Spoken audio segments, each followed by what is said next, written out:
Okay, and there we go. Here's the guitar complete, and it took about 5 months.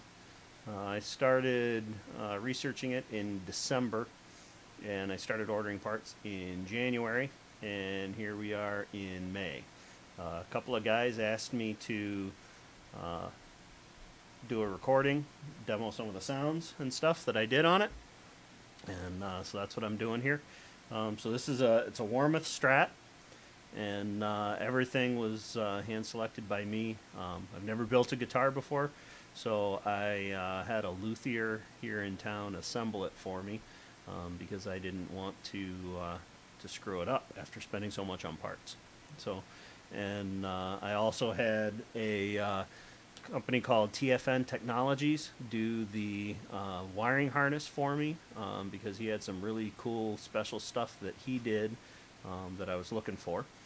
And it's basically what happened. I've only been playing about a year, and last year I had a cheap Squire Strat, and I was looking for something new, looking for something better, and I went and played at the at Elderly Instruments in Lansing, Michigan. I went and played guitars for about 7 hours, different Strats, and fell in love with the American Deluxe HSS.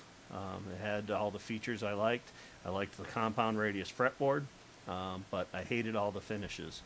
And so I started researching, seeing if I could get it cheaper. It was about a $1,600 guitar. Didn't really want to spend that much money and not get a finish that I liked. So I started researching options to see if I could find it cheaper. Ended up stumbling across the Warmoth site, and it was like the pearly gates opened with all the options, because it's incredible the number of options they have. So I spent about a month and a half researching to figure out exactly what I wanted, and this is what I ended up coming up with. And like I said, started ordering in January.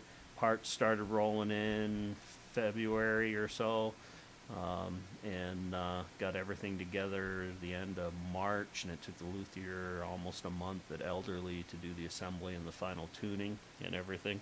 It ended up costing me about $200 more than what an off-the-shelf American Deluxe would have cost me, but I've got exactly what I want. And so I'll show you a few of the things on the guitar. Let me take the strap off here. If you look at the back here, I've got a custom neck, laser engraved neck plate that I got off of the internet. It's got a satin finish neck, standard thin radius, and got Shaler locking tuners that are the index hole is hidden, which I really like. It doesn't show it off. And I love the wood grain on the back. The wood grain is just amazing. I don't know how good this is coming out in video, but the right here in the cutaway, I think it just looks awesome. On the front of the guitar, it's a compound radius fretboard, stainless steel frets, abalone inlays. It's a maple neck with a rosewood fingerboard. I've got an LSR nut, which they have on the American Deluxe as well, the Fender LSR nut. I did a water slide decal, printed it off of my laser printer, and lacquered over the top of it. Finished that off nice.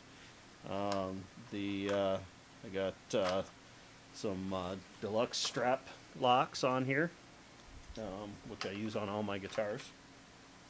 I like those. The American Standard tremolo. I got lace pickups. Got Lace Holy Grail pickups in the neck and the middle, and I've got lace sensor, silver red dually humbucker in the bridge position. Now the wiring is pretty special. It's got the S1 switch off of the American Deluxe. So here inside of the volume button, you can depress the volume button and get another series of options on the 5-way. So the 5-way switch, you've got the standard. If it's out, it's the standard. You got the neck all the way forward. You got the neck and middle. You got the middle. You got the middle and the bridge, and then you've got just the bridge. Now, if you put the S1 switch in, this is where TFN Technologies switches some things up from the standard American Deluxe, which I really like. If you go all the way forward, you've got the bridge or the neck and the middle in series, With it out, it in the second position, it's the neck and the middle in parallel. So by having it in, you've got it in series if you've got it all the way forward. When you go to the second position, sometimes called the fourth position, some guys call it, you've got the neck and the bridge in series, and you've got the middle in parallel. So it's all three pickups in that position. When you go to the middle position, it's the bridge and the neck in parallel. I'm still learning these, that's why I'm looking at my notes over here.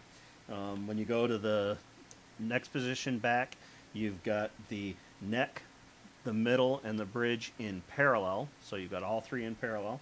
And when you go all the way to the back, you've got the bridge, or the bridge and the middle in series. So it's just like the neck and the mid position. With it out in the second position, you've got it in parallel with the S1 switch in, and all the way back, you've got it in series. So that gives you some different tonal options. The other thing is the TBX tone control here. It's a master tone that controls all three pickups. And it's got a mid position that's a detent.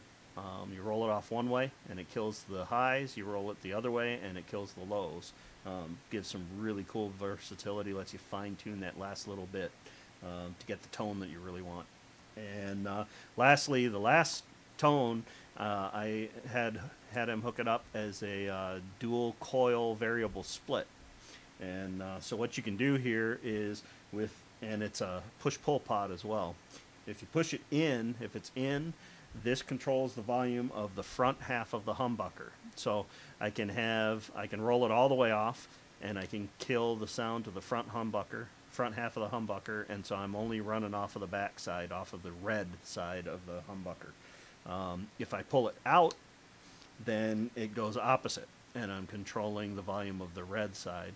And so if I roll it all the way off, I'm only on the silver half, and the red is killed all the way.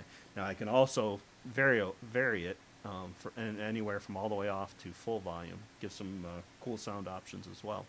The last thing that I've got, I almost forgot about this, which is also off of the American Deluxe, is the passing lane switch. They also use it on some of the Jeff Beck guitars. And what that does, if I hit the passing lane switch, it bypasses, in almost everything, it bypasses the tone and the volume control and passes all the way to the bridge. So it's at full volume on the bridge, which is pretty cool for, like, if you want to rip off a solo real quick, you hit that, you can rip off a solo. You're on the humbucker, full volume, you hit it off, and you're back on your rhythm part. Comes in handy, I think, and was a cool option. The only time that does not function is if you've got the split out. Then, sorry about the phone ringing. If you've got the split pulled out, then it does not bypass the split. With the split pulled out, you're still varying the sound of this back one. So if you're doing that, when you hit this, it's still going to bypass the volume and the tone, but you're still going to have the split coil. So you're still going to have the single coil sound. I had actually specified that it bypassed it in all modes, but he was unable to make that happen. And actually, it's kind of cool, I think, that it doesn't. So I have the option to go to, if I'm playing in single coil mode, so it's like an SSS Strat, then I can go to the bridge single coil, which I think it's pretty cool. The only other position is if the S1 switch is in and the 5-way is all the way back, which is the bridge and the mid in series, it does not bypass that setting either. So when you hit that, again, it still bypasses the volume and the tone, but you still have that mid setting. He was unable to bypass it in that mode with his special switching. Really not that big of a deal. It's only one, and the sound isn't all that much different, so I could live with it. He did a great job. That's Tom with TFN Technologies. He did really good. The other thing I got here is my cool strap. I found this off of unofficialwarmoth.com.